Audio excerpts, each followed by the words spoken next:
প্রথম, দ্বিতীয়, তৃতীয় রমজান যাওয়ার পরে ফাইনালি চতুর্থ রমজানে গিয়ে নিজের হাতে ইফতারি বানালাম এবং সেই ইফতারিতে ইফতার করলাম আলহামদুলিল্লাহ। হ্যালো এভরিওয়ান, আসসালামু আলাইকুম, welcome to my another blog video. আপনারা সবাই কেমন আছেন এবং কে কোথা থেকে আমার ভিডিওটি দেখছেন অবশ্যই কিন্তু কমেন্ট বক্সে জানিয়ে দিবেন।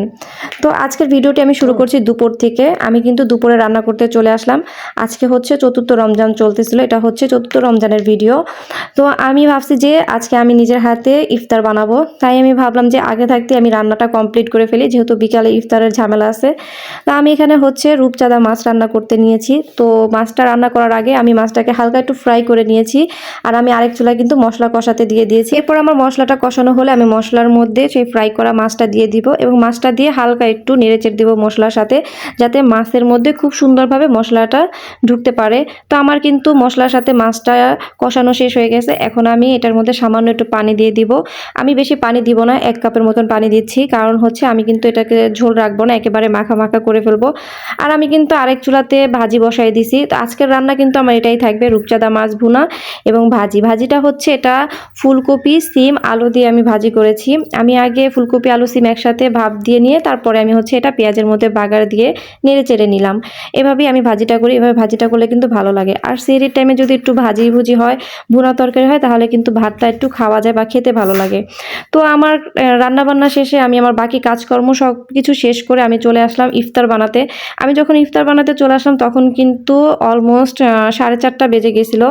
তো তারপর আমি এখানে বেগুনটাকে কেটে নিচ্ছি, বেগুনি বানাবো, এর জন্য কিন্তু আমি বেগুনটাকে খুব সুন্দরভাবে কেটে নিচ্ছি, স্লাইস করে কাটছি। এবং বেগুনটা কিন্তু বেশি পাতলা বা বেশি মোটা করা যাবে না। এই যে দেখতেই পাচ্ছেন বেগুনটা কিন্তু এইরকমের করে কাটতে হবে। আমি কিন্তু বেশি মোটাও রাখি না, বেশি পাতলাও করি নি, যাতে বেগুনটা তেলে দিলে বেগুনটা খুব সুন্দরভাবে ফ্রাই হয়ে যায়।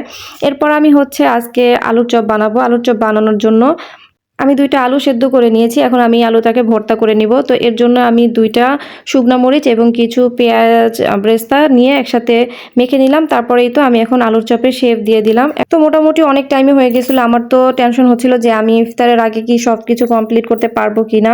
তো ভাবলাম যে যাক, আগে আমি একটু শরবতটা গোলায় রাখি, যাতে আজান দিলে আমি রোজাটা খুলতে পারি। এর জন্য আমি শরবত গোলাতে চলে আসলাম। আর এই ফাঁকে আমি আমার হাজব্যান্ডকে একটু কল দিলাম, ওর সাথে আসলে ব্যস্ততার জন্য কথাই হচ্ছিল না, তাই ভাবলাম যে কাজের ফাঁকে একটু কথা বলে নিই।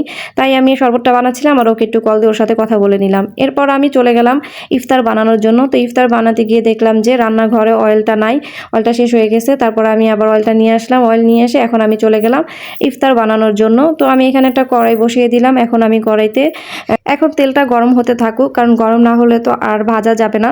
তাই আমি তেলটা গরম হতে হতে এখানে কিন্তু আমি বেসনটা রেডি করে নিলাম। এখানে আমি বেসনের মধ্যে একটু জর্দা কালার রং দিয়ে ভালো করে বেসনটার সাথে মিক্স করে দিলাম। তারপর আমি বেসনের মধ্যে বেগুনগুলো দিয়ে খুব ভালোভাবে চুবিয়ে চুবিয়ে সম্পূর্ণ বেগুনের গায়ে বেসনটা মেখে এখন তেলের মধ্যে ছেড়ে দিলাম। এই তো আমার বেগুনি কিন্তু হয়ে যাচ্ছে। তেলটা আসলে অনেক বেশি গরম হয়ে গেছিলো, যার জন্য দেওয়ার সাথে সাথেই ও পিঠে হয়ে যাচ্ছিল। তো আমি এখানে একটা প্লেটে কিছু টিস্যু পেপার দিয়ে দিলাম, কারণ এখানে তেলের জিনিস যেহেতু টিস্যু পেপার উঠাবো, যাতে এক্সট্রা অয়েলটা টিস্যু পেপারে শোষণ করতে পারে। তো আমার বেগুনি ভাজা শেষ, এখন আমি চলে গেলাম আলুর চপ ভাজার জন্য। তো আমি এখানে একে একে আলুর চপ বেসনের মধ্যে গুলিয়ে তারপর দিয়ে দিচ্ছি। এই তো আমার আলুর চপটা কিন্তু ভাজা শেষ। তো আলুর চপ ভাজা শেষ, আমি আরেক চুলাতে কিন্তু বুটটাকে বাগার দিয়ে নিচ্ছিলাম, সামান্য পরিমাণ বুট বাগারও করেছি। তো আমার ইফতার বানানো শেষ, এখন আমি ইফতারের টেবিলে ইফতারটা রেখে গেলাম, যেহেতু সময় হয়ে গেছে। আর এখানে কিন্তু আমার ছেলে একটু মাঠা নিয়ে নিচ্ছে। তো দেখতেই পাচ্ছেন আমার বেগুনিগুলো কি সুন্দর মচমচা হয়েছে। তো আজকের ভিডিওটা আপনাদের কেমন লাগছে? যদি ভালো লাগে তাহলে অবশ্যই লাইক, কমেন্ট, শেয়ার করে দিবেন।